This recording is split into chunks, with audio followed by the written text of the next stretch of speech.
Greetings, ladies and gentlemen, and welcome to this latest edition of Re-Tifos, where I take old stories I've narrated and update them to modern audio standards. This particular story is called Pocket Sand, written by hixchem. Admiral Conover leaned forward in his seat in the center of the long table. Today's hearing was unusual for many reasons, not the least of which because the man before him was not a member of any branch of the United Earth Interplanetary Fleet. Additionally, this would be the first occasion in human history when other spacefaring species had deigned to attend any such meeting, military or civilian. Third, this meeting was being broadcast via relays across the galaxy in a live feed. Whatever was said here today would immediately be known by every sentient race that had access to the feeds. Conover cleared his throat, and the low chatter of the chamber stilled almost immediately.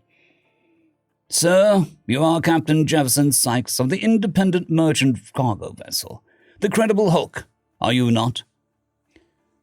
The man seated in the chair in the center of the room leaned forward into the microphone provided. That's me. A few flashbulbs went off from the nearby journalist's call, but the silence remained. First, Captain Sykes, allow me to thank you for your attendance today. The Admiralty is aware and has made all the attendees aware that you hold no rank in nor duty to the United Earth Interplanetary Fleet, and are therefore here entirely of your own free will. Would you agree? Yep. Very good, Captain. Let's begin. On Galactic Time Index 1004.3.883, Earth date July 11th, 2581, you were transporting syndicates from North African Outpost 7 to the manufacturing world of Saldine. Is that correct? It is. Are you aware of the designated space lanes between those two regions? I am. Yet you chose to deviate from those lanes. Would you explain why? It would save me and my crew nearly 2 weeks' travel time, not to mention fuel costs and the early delivery bonuses. It was absolutely worth the risk. Plus, I'd say that I'd worked out pretty well for all involved. Sykes chuckled, a sound echoed by many in the audience. During your, shortcut, did you encounter any other ships? I think you and I both know that I did. Please describe the nature of the encounter in your own words. And there it was, the entire reason this panel had been convened, and why species from across the galaxy were in attendance. At about midway point on our trip, my sensor man hit the alarm. We had a close contact with a vessel matching the signature of the Vardu Melia Dreadnought. We hoped they wouldn't spot us. Well, they did. They turned and started chasing us. All of our comms were jammed up. We had nothing but internals and my pilot flying visually. We saw some shots from their plasma cannons go by us, but they missed. Chatter filled the hall for a moment before the Admiral raised his hand to restore order. Captain, you're saying that the Vardu Melia Dreadnought fired on your vessel and missed? I know it sounds insane, but that's what happened. The bolt impacted a small bit of rock we hadn't even detected. Like their targeting confused the two. Anyway, my engineer, Jumbo, comes over the comms. He's a good kid, young, plays too many video games, but mind like a goddamn genius when it comes to anything complicated. The more complicated, the better. This is why he's so good at the engines. Says he's got to dump cargo. What would that accomplish? Far as any of us thought, not jack shit. We figured that we were all dead in a few more seconds anyway. This kid is just going nuts or something. Next thing I know, the whole ship shimmies real hard, like when you've got a bad decomp ex-atmo. Clarify for those in attendance, please. The ship started shaking really hard, like when you open an airlock without properly decompressing beforehand. All the air in the chamber goes rushing out, taking everything with it that'll fit through the hole. I thought maybe that we'd taken a hit and had a hull breach, but before I could bark an order, we got rocked hard. And we start rolling on all three axes. Pilot can't lock a star to reorient. It's all chaos. Most of my crew was holding their breath, like it was going to save us from a breach.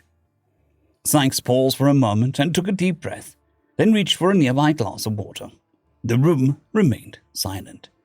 Anyway, he continued, we realize we're none of us flatlined yet, so everyone starts back to working the checklists like we're trained. We get stabilized off one axis, then the second, and finally we wind up in a steady again. All of our comms and sensors come back up like normal, and we're scanning hard and fast trying to find the Dreadnought. And did you? Well, that depends on how you define it. We found where it was, sure, and after a few minutes we figured out where it got to. There was a debris field growing in every direction, but most of the pieces weren't anything to worry about. I gave the order to run straight to the space lanes. Bonuses be damned. We were still about 3 days out from the lane, so we had to stay alert. Once we got underway, I went to the engine room and found Jumbo in there. For the record, please give us the full name. Jumbo? Yes. James Robert Feck. Thank you. Please continue. Anyway, Jumbo is in there just tinkering away, calm as you please. I asked him about the cargo dump, and he just shrugged and said that it still had enough left for a few more escapes, and we could still make port with plenty for sale. Now this had me confused, so I pushed him to explain. He said that he'd been rearranging the cargo bay, but in the process he had to move a few containers to the airlock. That was normal. Airlocks are meant for cargo movement after all. But he knocked a container over and spilled it all over the airlock floor. Right about then was when we heard the alarm go up from the Dreadnought. So we jumped out of the airlock back into the main cabin. Then, and I can't believe I'm saying this out loud, this kid in the middle of this attack gets a wild idea to turn off the gravity plates in the airlock, seal the vents and turn on the circulators, to really get the spilled cargo all whipped up, and then overrides the external seal and blasts a cloud of fucking sand into space. Sand? Please explain. We were transporting silicates from the North African outpost. Finest grade silicates was that pristine Sahara Desert sand. Those manufacturing consortiums on Saldine get into the bidding frenzy over it. I see. So Mr. Feck jettisoned a cloud of sand into space. Yep. And just as soon as he did, the Dreadnought runs into the cloud and exploded.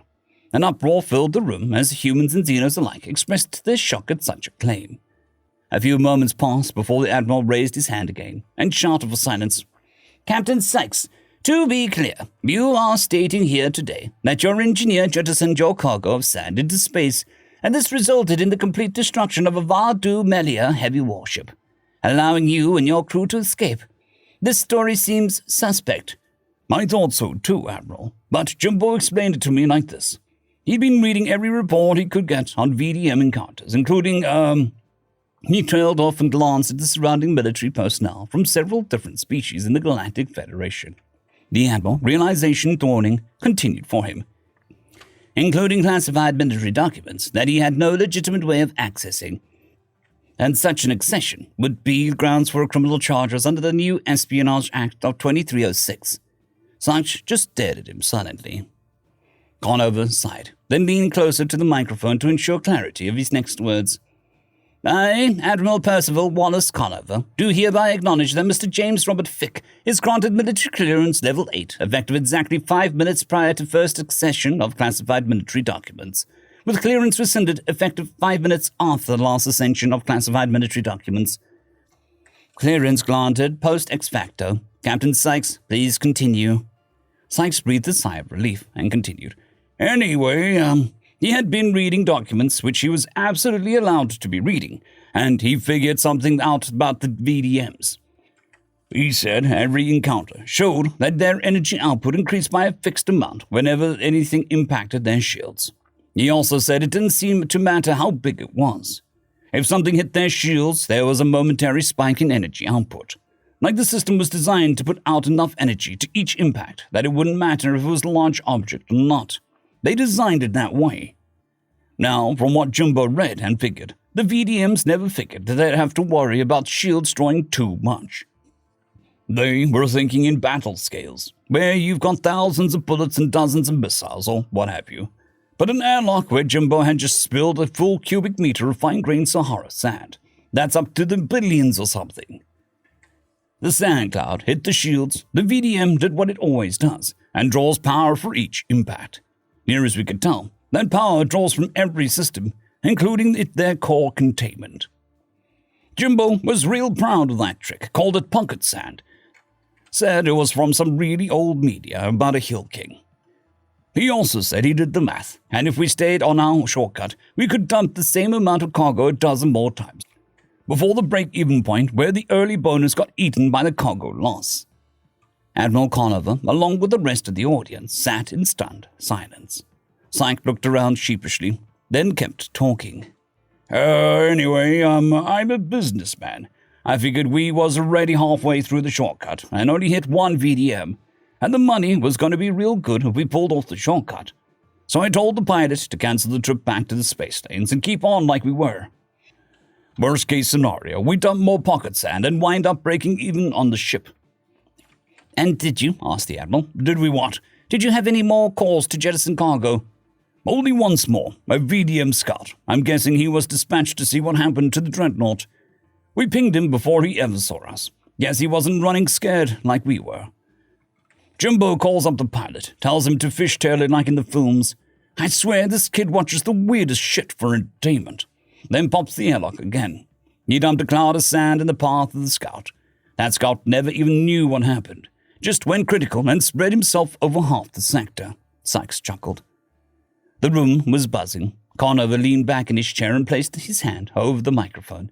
He turned and whispered to his colleague at the table, deliberating. After a few moments of this, he turned back to Captain Sykes. The room quieted once again. Captain Sykes, the story you tell is quite thrilling, but we find it difficult to believe that a merchant vessel with no onboard weaponry of any kind was able to annihilate 2 Vardu Melia ships. One of them, the largest class of warship seen in the galaxy. Have you any proof of these claims? Sir, I had Jimbo put our ship's logs on the galactic net. Plus, I know perfectly well that your men will have boarded my ship while I've been here. I'm sure they found my present. Conover furrowed his brow for a moment, then pressed a button on the table. A holographic projection appeared. Lieutenant, anything to report? The projection nodded. Then the field of view changed to a large fragment of metal sitting in the middle of an otherwise empty cargo hold, topped with an ostentatious red bow. Audio crackled through. Admiral Conover, on boarding the vessel in question, we found what appears to be a piece of a VDM hull plating, with alloys consistent to known parameters. It also seems to be contaminated with radiation consistent with a core breach. Sykes smiled at the Admiral. Admiral, I think that proves it right. The chamber rippled with quiet laughter. Conover nodded, dismissing the projection. Well, Captain Sykes, it seems that we have everything we need from you. Thank you for your attendance today. Please inform Mr. Feck that we are grateful for his blatant violation of every security protocol we have. He turned to the military personnel present. Assembled allies and friends, it seems that we have a new tactic to employ that may yet turn the tide in this war. We'll begin retrofitting all vessels with pocket sand deployment immediately. End of story. I would like to thank our T5 members and patrons, Casper Arnholtz, John Creighton, Vidmori, 050, Dragzoon WRE, and Elijah Silvercross. Thank you very much.